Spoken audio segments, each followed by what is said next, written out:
The first letter in his name is a yod, and of course it looks like an apostrophe in the modern Hebrew, but in the ancient Hebrew it looks like this. Yeah. You know, now in the Samaritan script, the letter yod, which by the way means hand, and it kind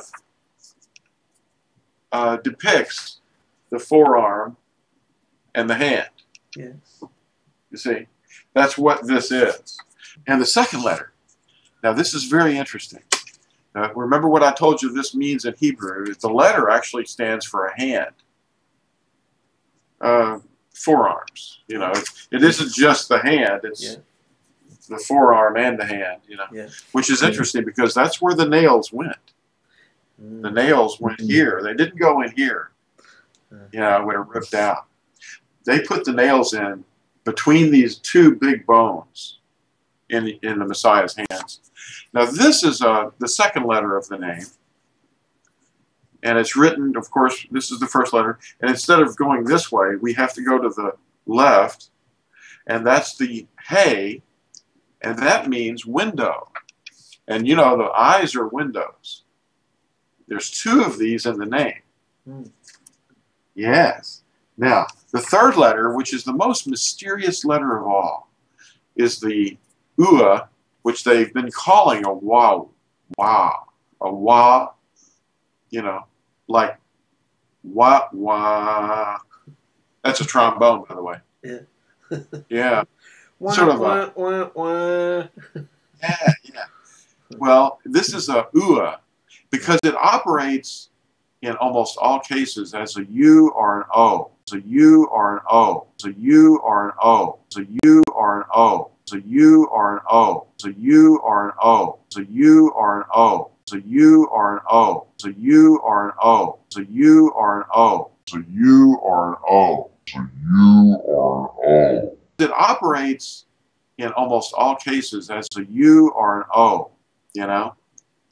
And you'll hear this in all kinds of names.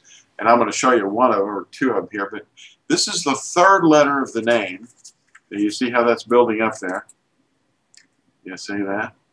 Now, what's really going to be fun is we only have one more letter. And it's, well, it's another one of these. Yeah. And when you put them together, of course, it looks like what I have on my shirt here. It looks like this. You have a yod, a hay, an uah, or a wah, which will show you that that's actually an errant pronunciation, and a hay. Yod-hay-uau-hay. Can you see that okay? Yeah, that's crystal clear. Great.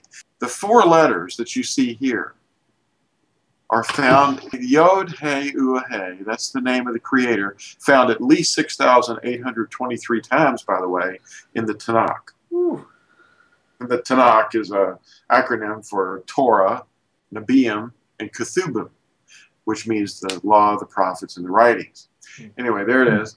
Now, look at this letter, look at this word down here. This is the same word right here, I mean, a similar word. This is the name of Leah's fourth son. The tribe was named after him, Yehudah. They've corrupted it to Judah and finally Jew. All the people that descend from Yehudah, you know, are today, they're called Jews. But look at this. There's that yod. Can you see it? Yes. Now look at the name. You can see the name, except for this triangular letter. The name is intact right there in Yehudah's name. In fact, his name means praiser or worshiper of Yah. See, Yahu. Now this has a daleth in it. They've jabbed this daleth in, okay? Now Yehudah is the way you say it. And I've transliterated it up here, and I've underlined the equivalent tetragrammaton, or four letters. Yod, hay, uah, hay. Now that is commonly mistaken to be a W. Well, what do you hear when you say the name of the letter W? Well, you're saying double U. There is no such thing in the Hebrew. That's a new letter. It appeared around the 13th century on the earth. the letter W was actually two U's. Now, where did the letter U come from? Well, the letter U came from this letter, the third letter of the name. It's not YAHUAH. This man's name is not YAHUAH. Okay? That's for silly. All right. You sound like a Wookiee. Well, yeah. Now, because corruption of the Hebrew has been a living language, and it has been evolving. Yeah. So it's changing with use. That's why there's a V in the language now, but there wasn't before. But these three letters right here in our alphabet, U, V, W, all occur next to each other. Now, where did they come from? Well, this letter produced all three of these letters. And you can look this up on Wikipedia or other online dictionaries. Do some research, because the third letter of Yahuwah's name is even more difficult for people to get than any of the letters. And the letter U evolved from this letter because when this letter went into Greek, it became the Greek upsilon, not a V, but an U, the upsilon. You know, you see the shape didn't change at all. Now watch this. When this letter went into Latin later, it lost this stem right here. See, the lower stem was lost. And it became the V shape. But it wasn't a V. It was operating as a U. Like in the word in Latin for sword, like a gladiator's sword, is the word gladius. And they spelled it with a V shape, but it operated as a U. And for hundreds and hundreds of years in the recent times, that V shape was written on stones and things like that. And it represented a U. Gladius. That's the word for sword in Latin. Anyway, this letter is the same thing as a U. And that's why these three letters right here all come from this one letter over here, but originally looking like this. Went into the Greek, see, and then it went into the Latin without the lower stem.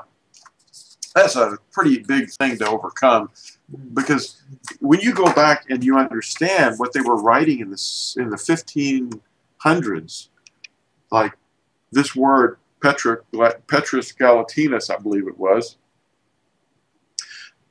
came up with this transliteration. And this transliteration actually is the same thing as our pronunciation today of Yahuwah, because this is not a V to them. It's a V to us, but it isn't a V to the people of the 1500s. They were seeing this as Huah. They were seeing Huah. They weren't. This is a diphthong, a dipping of the tongue. People don't get diphthongs anymore. That's too. I mean, we're into like all this, ebonics and stuff, But this is actually technically the way it worked. And there's the four letters of the Tetragrammaton. It's a yod, and they gave the iota in the Greek a tail, because it was at the beginning of around 1530. They just started developing this shape. But it still operates like in the name of the country Yugoslavia.